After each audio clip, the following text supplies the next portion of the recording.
So we're in Rochester in Kent, which is mainly brilliant for its antiquitous and Middle Age history. You will see Tudor style buildings, you will see a lot of history here. It's a place which has thousands of years of history. Dare I say it's probably better than much of London for observing Roman history or history of the Middle Ages, because it's been far less molested, shall we say, by modernity and gives you a clearer view. So we're just gonna have a look at the frontage of this pub before we go to the interesting part, which is behind it. So this is the Eagle Tavern. I'm not entirely sure how old it is, but I did find records dating from the early 1800s. The frontage is not why we're here. We're here to look at something which on its own would be enough to travel all the way to this town if it didn't have Rochester Castle, the cathedral, and many other very important historical facets. Come with me. If you just point up at this unassuming sign here, you'll notice something special. Now, most people, when they come to Rochester, they're here to see Rochester Castle, which was built not long after the Norman conquest, the Norman invasion by Bishop Gundulf, or the cathedral, or the many other parts of the town which are just wall to wall, historically fascinating. But they miss this. Now it says, down this passage can be seen part of the moat and portions of the Roman and medieval city walls. And that's why I was saying that what's behind here would be enough of a reason alone to visit this place. Now, there's lots of Roman Middle Age artifacts here to look at, and it's the same with London. People sometimes travel all the way into London just to look at one wall because it's relevant to something they're studying or something that's relevant to their family. But I think what's behind here, even if that was the only feature in Rochester, I'd still travel down here to see it.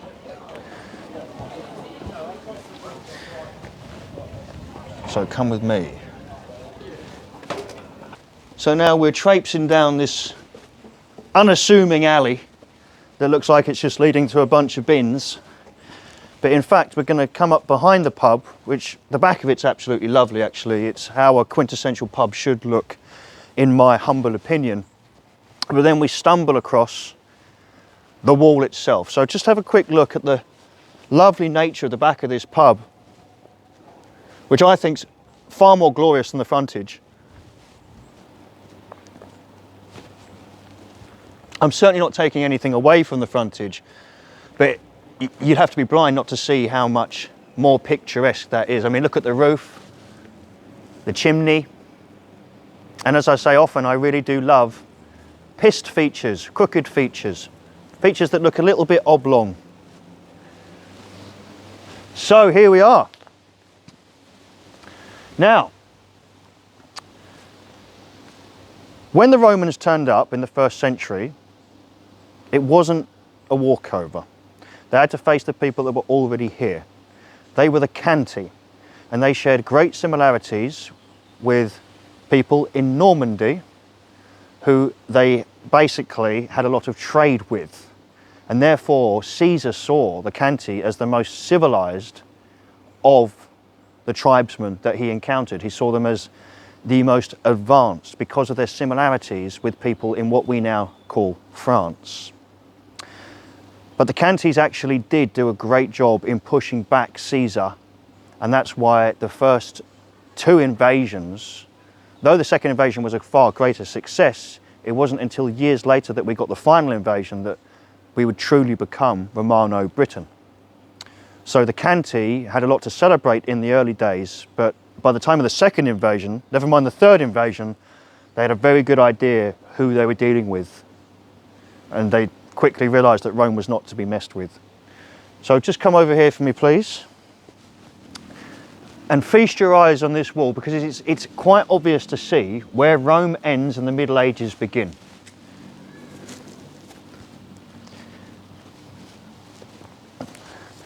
Let's see if I fall over.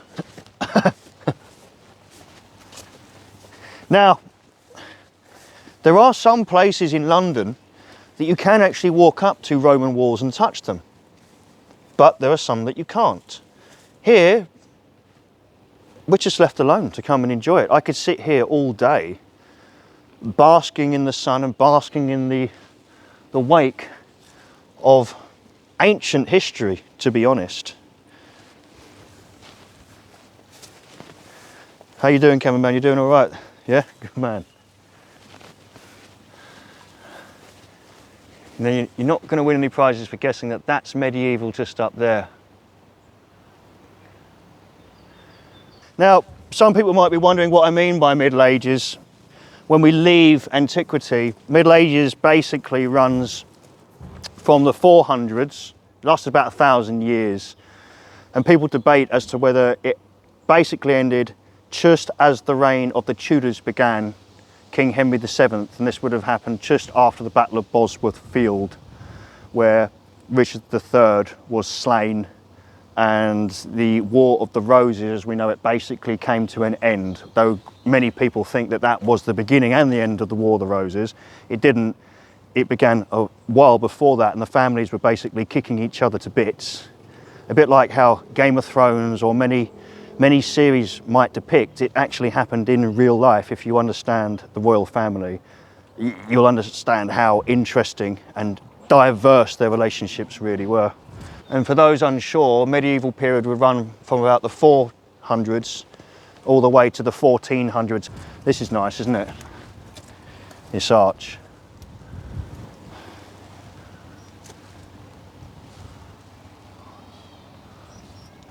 I mean, I do sort of feel that it should have a barrier or some sort of protection. But at the same time, I'd like to, it's all about a trusted society, isn't it? In a trusted society, you can just walk up and touch this and connect with either our ancestors or the ancestors of Europe. But then in the other breath, we have a society where someone could just come along and take a hammer to it or spray paint on it. So I'm in two minds as to whether there should be a barrier around this or not.